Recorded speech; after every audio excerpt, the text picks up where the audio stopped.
Nile River, July 7th, 1798. The mood of the officers has turned. They've been in the desert for a week, their men are exhausted, and some think Napoleon has finally gone too far. General Murat is the most blunt. Napoleon has mismanaged this expedition, he says. The troops are going mad and dying of thirst. This operation was hasty and poorly planned. The British fleet could trap them here at any minute. They should withdraw, secure the Mediterranean, then return under better conditions. Others nod. Murat's words carry weight. At 28, he's young, the same age as Napoleon, but he's also a hero of the revolution. The first man to lead troops in singing the revolutionary anthem, La Marseillaise. Yet Napoleon coldly shuts him down. They will continue to Cairo. General Murat, however, takes a different route.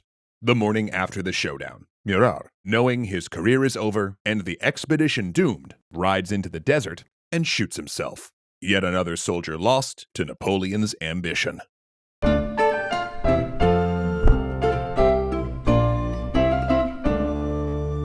Thanks so much to Trade Coffee for keeping us history-loving beans caffeinated. 1 week before, it's July 1st, and Napoleon's invasion of Egypt is so far a total success. He's crossed the Mediterranean, eluded the British fleet, and taken Alexandria. On the way, he'd even forced the Knights of Malta to capitulate, plundering their treasure to fund his campaign. But there is one little fly in the ointment, specifically a British fly by the name of Admiral Horatio Nelson. See, upon arriving in Alexandria, Napoleon found out exactly how close he'd been to getting caught by the British, as a Royal Navy vessel had been in Alexandria only 24 hours before the French arrived. That meant that the British would find them here soon enough, so he began drawing up his fleet to defend Alexandria against this inevitable naval attack, lest they be defeated at sea and stranded in Egypt. Then, with his naval situation definitely very secure, he prepared Egypt for his rule. See, Napoleon knew that if he hoped to turn Egypt into a colony, he needed local support. That's why, when his men had looted the Vatican archives during the Italian campaign, they'd captured a very specific prize: the only Arabic language printing press in existence. Soon, he was churning out propaganda leaflets in French, Arabic, Turkish, and Greek. "People of Egypt," began one proclamation, "you will be told by our enemies that I have come to destroy your religion. Believe them not. Tell them that I am come to restore your rights, punish your usurpers, and raise the true worship of Mohammed." It was a pretty normal opening for one of these. And to be honest, there are so many that we can't quote them all verbatim here. But here are some of the big points that Napoleon reiterated. 1. That the Mameluke sultans, a foreign minority, were the oppressors of Egypt. 2. That Napoleon had come to liberate the Egyptians and restore their natural rights. 3. That he was a friend to Islam, having defeated both the Pope and the Knights of Malta. 4. That no Egyptian had any reason to fear, unless they resisted, in which case they would 5. Be mercilessly slaughtered. These proclamations were weird. On one hand, Napoleon had correctly identified the political and ethnic fault lines between native Egyptians and the Mamelukes. The joint Mameluke rulers, Murad Bey and Ibrahim Bey, were deeply unpopular, and there was definitely room to pursue a divide-and-conquer strategy. But his attempts to claim the secular deism of the French Revolution was compatible with Islam just because they were both strictly monotheist were unconvincing at best. On top of that, these messages were also confusing. He used revolutionary buzzwords like liberty and natural rights that were unfamiliar to most Egyptians and had no Arabic equivalent, and the translations themselves were also just atrocious. Largely written by a French linguist, with help from Maltese translators who spoke an unusual Arabic dialect, they contained basic grammatical errors, with one message so garbled that it inadvertently claimed that the French were Muslims. With these messages, Napoleon aimed to get Egyptian religious leaders on his side, thinking that they would be key to holding Egypt once he defeated the Beys. However, his clumsy proclamations were instead mocked by the very Islamic scholars he so hoped to impress. Alexandrians, too, seemed to be against him. After the army fanned out to find accommodations, several soldiers turned up with their throats slit. On the edge of town, Bedouins also kidnapped several officers and held them for ransom, and in response, Napoleon sent his Afro-Caribbean general Thomas Alexandre Dumas to handle the negotiations for their return. But they couldn't lose time. They really needed to press on. With the threat of the British fleet at their backs, they must secure their position and seize Cairo immediately.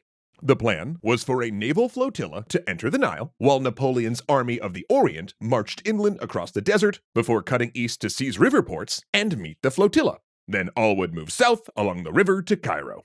Good plan? Sure. Except, well, this was Egypt. In July.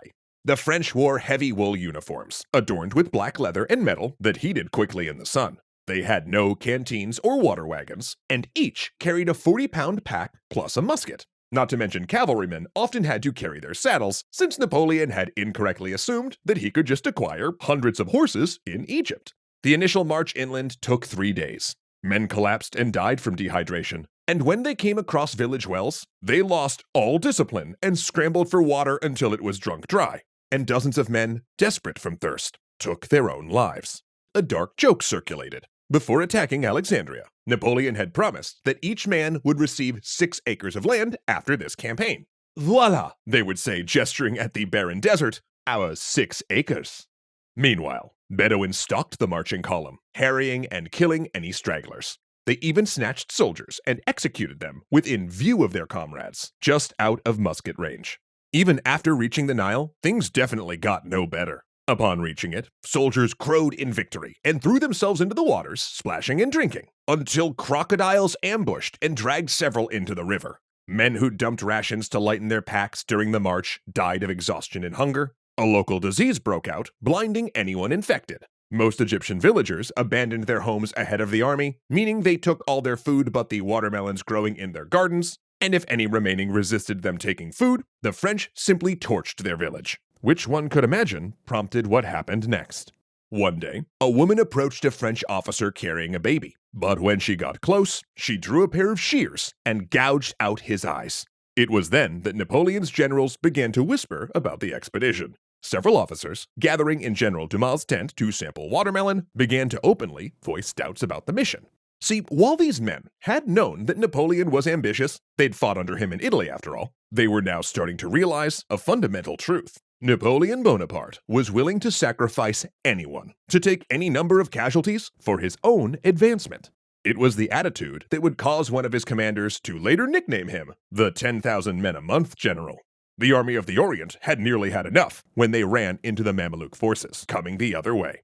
The result was a confused battle on both land and river, with Napoleon forming the army into squares to resist the Mameluke cavalry charges. Meanwhile, the Mameluke flotilla boarded and captured 3 French ships before a lucky shot exploded the enemy flagship's magazine and caused them to retreat.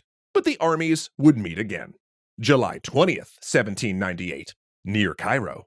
They will call it the Battle of the Pyramids. And though in later paintings these structures will loom over the action, in reality they are 9 miles distant, barely seen on the horizon. Ottoman and Mameluke cavalry bear down on the French. Trained from childhood in martial arts and horsemanship, each one is a consummate warrior. Their gilded armor gleams, and armed servants follow them to hand them appropriate weapons. The French are impressed, even awed by the sight.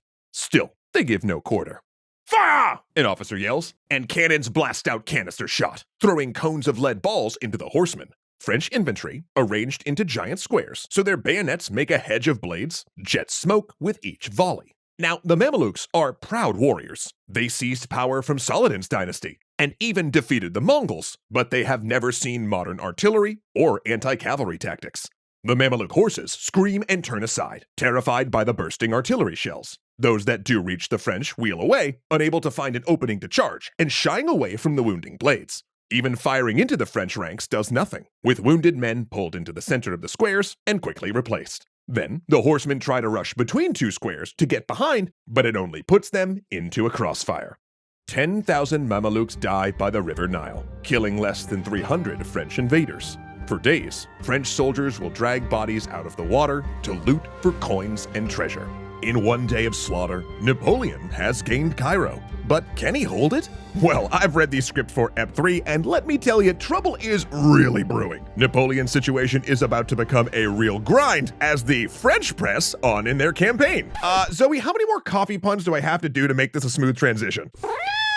Okay, well then, allow me to Espresso, how much I love talking about Trade Coffee. Nailed it! Y'all, I am so excited that Trade Coffee is back sponsoring our shows because they have quickly become the go-to caffeine delivery system for a bunch of us at EC. Seriously, we drink a lot of coffee and cannot afford to run out. I have had legit nightmares about that, which is why getting fresh new roasts delivered to our door from Trade's roster of over 50 independent roasters, using ethically and sustainably sourced beans of course, is just perfect for us. Because their whole thing is to enable you to make the best cup of coffee at home, specifically to your tastes every day. Case in point, this last week I wanted to try something a bit on the lighter side, right? So Trade helped me select a great blend from a local Brooklyn roaster, which, side note, had some badass art on the bag, ground it perfectly for my beloved French press, and delivered it fresh to my doorstep so it was ready to make the moment it arrived. Oh, the taste is strong with this one. Whereas Jeff continued down the path of the dark side of roasts and ordered whole beans from the West Coast to use in his fancy schmancy imperial espresso machine.